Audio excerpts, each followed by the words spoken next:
Was Edward I truly a monster, or just a king desperately clinging to an impossible dream?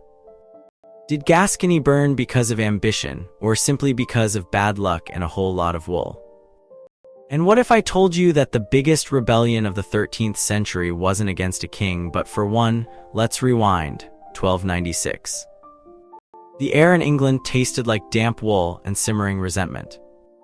Philip IV of France, a man who could make a rain cloud look cheerful, was breathing down Edward's neck, demanding back taxes and generally being a colossal pain. Edward, a warrior king obsessed with glory and expansion, saw an opportunity. Gascony, a tiny sliver of French land, was ripe for the taking, but this wasn't a simple grab.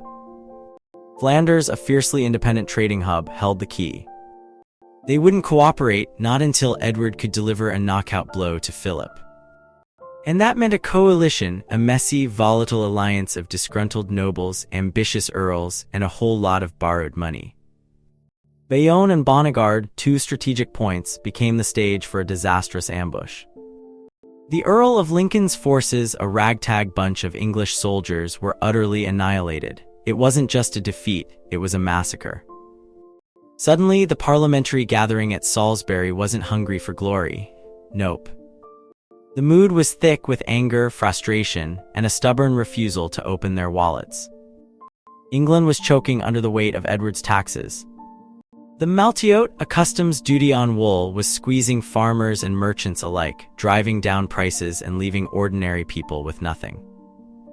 Two massive tax hikes in 1295 and 1296 had already emptied the coffers, and the royal officials, in a move that felt less like administration and more like outright theft, were seizing food and equipment, a program called the Prize. Walter of Gisborough, a northern chronicler, described it bluntly: many were the oppressions inflicted on the people of the land. The clergy, predictably, were the first to revolt, refusing to fund the king's extravagant schemes. Enter Robert Winchelsea, the new primate of the church. A brilliant, sharp-tongued academic, he saw an opportunity to assert the church's authority. He unleashed a papal bull, a fancy legal document, condemning kings who dared to tax the church. Edward, never one to back down from a fight, responded with fury. He declared every member of the English clergy an outlaw, sending his officers to seize their property.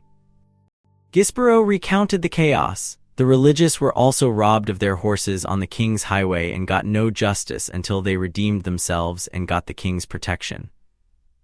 It was a small victory for Edward, a temporary setback, but it quickly spiraled into a full-blown crisis.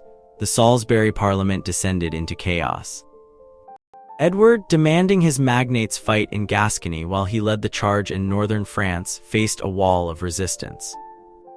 His brother Edmund had died the previous summer defending the southern duchy, leaving a gaping hole in the royal ranks.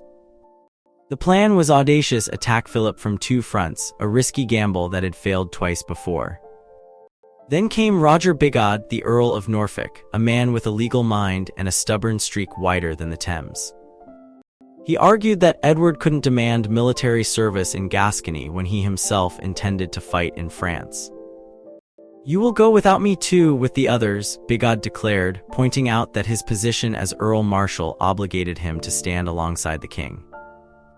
The exchange between the king and the earl was legendary, a clash of wills that shook the foundations of the kingdom. "By God, O Earl, either you will go or you will hang." "By the same oath," Bigod retorted, "I will neither go nor hang." It wasn't about loyalty, it was about adhering to the ancient laws of feudalism. Edward, enraged, pressed ahead with his plans, seizing clerical property and demanding debts be paid. Some of the clergy and four of the most powerful nobles, Norfolk, Hereford, Arundel, and Warwick, dug in their heels, refusing to cooperate. Parliament dissolved in March, only to reconvene in July. Edward, surprisingly, managed to broker a deal with Archbishop Winchelsea and some of the recalcitrant earls. In exchange for a reissue of the Magna Carta and the Charter of the Forest, he agreed to levy a lay tax. On July 14th, Edward stood outside Westminster Hall, addressing a massive crowd. "I am castle for you and wall and house," he proclaimed, attempting to rally support, but not everyone was convinced. Norfolk and Hereford, stripped of their military titles, began compiling a list of grievances, the remonstrances. Edward, desperate to maintain control, resorted to increasingly harsh measures. He imposed another crippling tax on the church and ordered the seizure of £50,000 worth of wool sacks. His opponents snorted derisively, calling the Parliament a sham, a mere gathering of people standing around in his chamber. The situation rapidly deteriorated into a potential civil war, but then, a dramatic intervention. Edward sailed for Flanders, abandoning his plans for a two-pronged attack and heading north. The coalition crumbled almost as quickly as it had formed.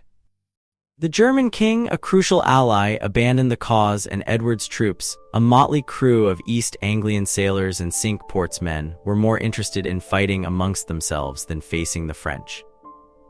The Battle of Bayonne saw the Flemish allies routed, and Ghent quickly became Edward's prison. Peace with France was declared in October, but it was a fragile truce, a temporary respite. Meanwhile, a rebellion erupted in Scotland led by William Wallace, a commoner turned hero. Surrey's forces were utterly routed at Stirling Bridge, a brilliant tactical maneuver by Wallace, who dismissed English negotiators with a contemptuous, "Go back and tell your people that we have not come for the benefit of peace, but are ready to fight to avenge ourselves and to free our kingdom." Edward, facing a crisis both on the continent and at home, responded with a show of force. A massive army of over 30,000 men marched north, but it was a disastrous undertaking. The troops were hungry, diseased, and hopelessly disorganized. Wallace, a master of guerrilla warfare, harassed the English army, destroying crops and supplies as he retreated. At Falkirk, Edward's army met its match. The Scottish infantry, arranged in a tight hedgehog formation of spears, proved impenetrable. The English cavalry, lacking naval support, was scattered, and the battle descended into a bloody rout. Wallace escaped, but the damage was done. Back in England, Edward seemed to be finding his footing. He married Margaret of France, fulfilling his obligations and adding a touch of continental glamour to the royal court. He issued the Confirmation of the Charters, a gesture of reconciliation, reaffirming the Magna Carta and the Charter of the Forest. A new parliament convened in York and the exchequer was moved north, distributing funds to bolster the army, but the Scottish rebellion continued to simmer.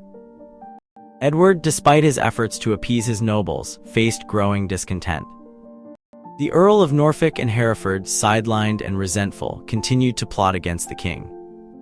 Edward's attempts to consolidate his power, to assert his authority over the church and the nobility, only fueled the flames of rebellion. As Edward approached his 60th birthday, a question lingered. Was he a brilliant, ambitious king, driven by a desire to expand England's power and prestige? Or was he a ruthless tyrant, obsessed with control and willing to sacrifice his own people to achieve his goals? The evidence, scattered across the chronicles of the 13th century, suggests a complex and contradictory figure, a warrior king, a shrewd politician, and a man haunted by the failures of his past. And finally, the question remains, could Edward I have ever truly achieved his dreams, or was he destined to be forever trapped in a cycle of war and rebellion, a king forever battling against the forces of his own ambition?